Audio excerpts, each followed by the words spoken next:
Derek, dadi saiki aku arepe Kon arep nyapa? presentasi. Yo presentasi yang gak klambi sing apik rek masuk klambi kuwi. Tapi kan Kakak, ganti sik. oke. Iki engko openingnya garapan ya. Iya, oke.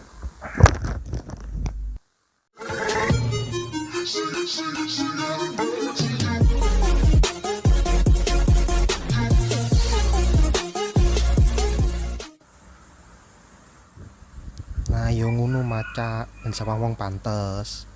Iya. Loh, wis muru, Pak? Nah, oke rek. Dadi saiki aku arepe bahas Basa iku basa Indonesia no. basa Hindu. Iya. Baleni. Rek, jadi di video kali ini aku akan bahas tentang konsumen, hak dan kewajibannya. Untuk itu, simak saja video ini sampai selesai, oke?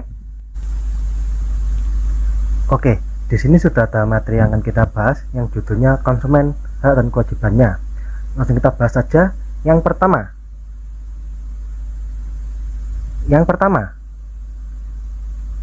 Wah, editornya ya apa sih iki? Iya. Kita tunggu maneh kok. Gak gelem aku maneh engko. Wis gampang kok otomatis engko. Oke.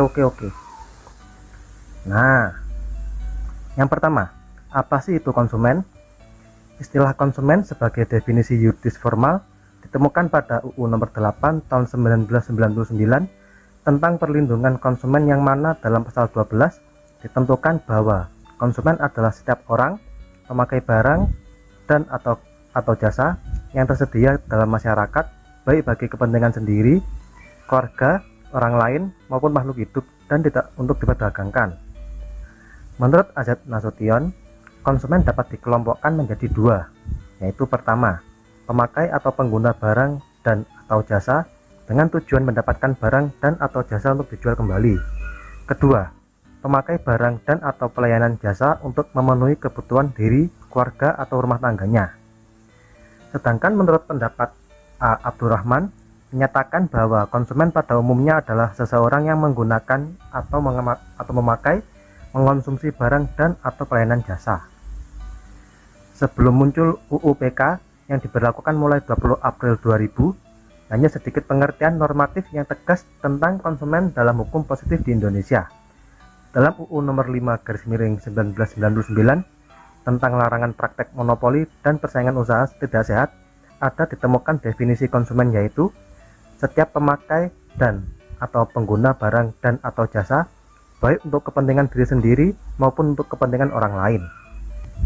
Yang kedua ada hak dan kewajiban konsumen menurut Undang-Undang Perlindungan Konsumen.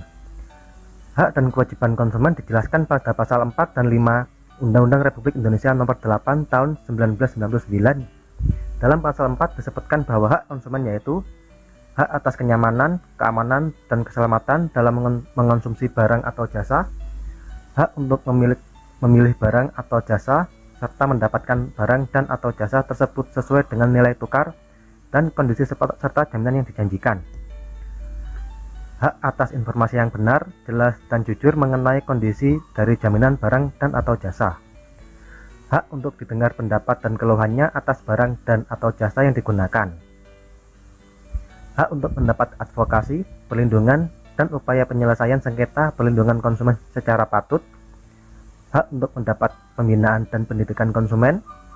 Hak untuk diperlakukan atau dilayani secara benar dan jujur serta tidak diskriminatif. Hak untuk mendapatkan kompensasi, ganti rugi, dan atau penggantian apabila barang dan atau jasa yang diterima tidak sesuai dengan perjanjian atau tidak sebagaimana mestinya. Yang terakhir ada hak-hak yang diatur dalam ketentuan peraturan perundang-undangan lainnya.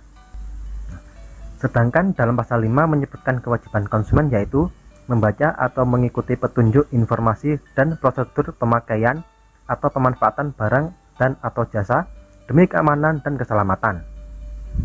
Beritikat baik dalam melakukan transaksi pembelian barang dan atau jasa, membayar sesuai dengan nilai tukar yang disepakati, mengikuti upaya penyelesaian hukum sengketa perlindungan konsumen secara patut. Yang ketiga, hak dan kewajiban konsumen menurut UU ITE. Transaksi jual beli Meskipun dilakukan secara online berdasarkan UU ITE dan PP PSTE, tetap diakui sebagai transaksi elektronik yang dapat dipertanggungjawabkan. Kontrak elektronik itu sendiri menurut pasal 48 ayat 3 PP PSTE setidaknya harus memuat hal-hal sebagai berikut, yaitu data identitas para pihak, objek dan spesifikasi, persyaratan transaksi elektronik, harga dan biaya, prosedur dalam hal terdapat pembatalan oleh para pihak, ketentuan yang memberikan hak kepada pihak yang dirugikan untuk dapat mengembalikan barang dan atau meminta penggantian produk jika terdapat cacat tersembunyi, lalu pilihan hukum penyelesaian transaksi elektronik. UU ITE memberikan upaya perlindungan hukum bagi konsumen yang tercantum dalam pasal 9 UU ITE, yaitu pelaku usaha yang menawarkan produk melalui sistem elektronik harus menyediakan informasi yang lengkap dan benar berkaitan dengan syarat kontak, produsen, dan produk yang ditawarkan. Dengan demikian, pada transaksi elektronik yang terjadi di kasus dapat menggunakan instrumen UU ITE dan atau PP PSTE sebagai dasar hukum dalam menyelesaikan permasalahannya. Terkait dengan perlindungan konsumen, pasal 9 ayat 1 PP PSTE menegaskan bahwa pelaku usaha yang menawarkan produk melalui sistem elektronik wajib menyediakan informasi yang lengkap dan benar berkaitan dengan syarat kontrak, produsen, dan produk yang ditawarkan. Pada ayat berikutnya lebih ditegaskan lagi bahwa pelaku usaha wajib memberikan kejelasan informasi tentang penawaran kontrak atau iklan. Pasal 49 ayat 3 PP PSTE mengatur khusus tentang hal tersebut, yakni pelaku usaha wajib memberikan batas waktu kepada konsumen untuk mengembalikan barang yang dikirim apabila tidak sesuai dengan perjanjian atau terdapat cacat tersembunyi. Selain kedua ketentuan tersebut di atas, apabila ternyata barang yang diterima tidak sesuai dengan foto pada iklan toko online tersebut sebagai bentuk penawaran, kita juga dapat menggugat pelaku usaha, dalam hal ini adalah penjual, secara perdata dengan dalih terjadinya wan prestasi atas transaksi jual beli yang Anda lakukan dengan penjual. Lalu, yang keempat ada hak dan kewajiban konsumen menurut UU Kesehatan. Hak dan kewajiban konsumen juga ditemukan di dalam UU RI nomor 36 tahun 2009 tentang kesehatan. Di pasal 4, 5, dan 8 ini dijelaskan tentang hak setiap orang atau konsumen.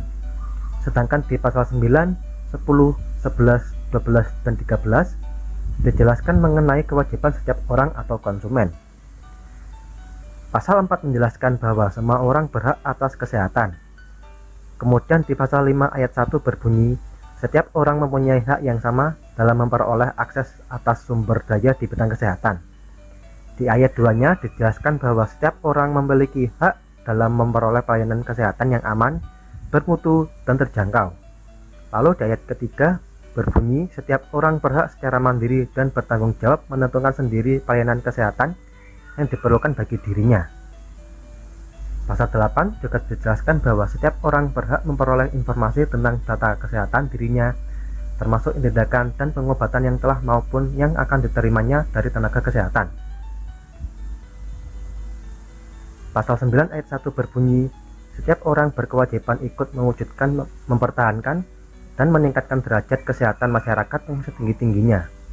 Sedangkan di ayat 2 berbunyi, kewajiban sebagaimana dimaksud pada ayat 1, pelaksanaannya meliputi upaya kesehatan perseorangan dan upaya kesehatan bermasyarakat, dan pembangunan berwawasan kesehatan. Di pasal 10 disebutkan bahwa setiap orang berkewajiban menghormati hak orang lain dalam upaya memperoleh lingkungan yang sehat, baik fisik, biologi, maupun sosial. Kemudian di pasal 11 dijelaskan bahwa setiap orang berkewajiban berperilaku hidup sehat untuk mewujudkan, mempertahankan, dan memajukan kesehatan yang setinggi-tingginya. Di pasal 12 menjelaskan tentang kewajiban menjaga dan meningkatkan derajat kesehatan, bahwa setiap orang berkewajiban menjaga dan meningkatkan derajat kesehatan bagi orang lain yang menjadi tanggung jawabnya. Kemudian di pasal 13 ayat 1 menjelaskan bahwa setiap orang berkewajiban turut serta dalam program jaminan kesehatan sosial. Lalu di ayat 2 menjelaskan bahwasannya program jaminan kesehatan sosial sebagaimana dimaksud pada ayat 1 diatur sesuai dengan ketentuan peraturan perundang-undangan. Kesimpulan saya adalah sudah seharusnya kita mengetahui apa saja hak-hak dan kewajiban kita sebagai konsumen agar kedepannya kita bisa lebih baik dan bijak sebagai konsumen, dan juga agar gak merugikan siapapun. Terima kasih, matur suwun.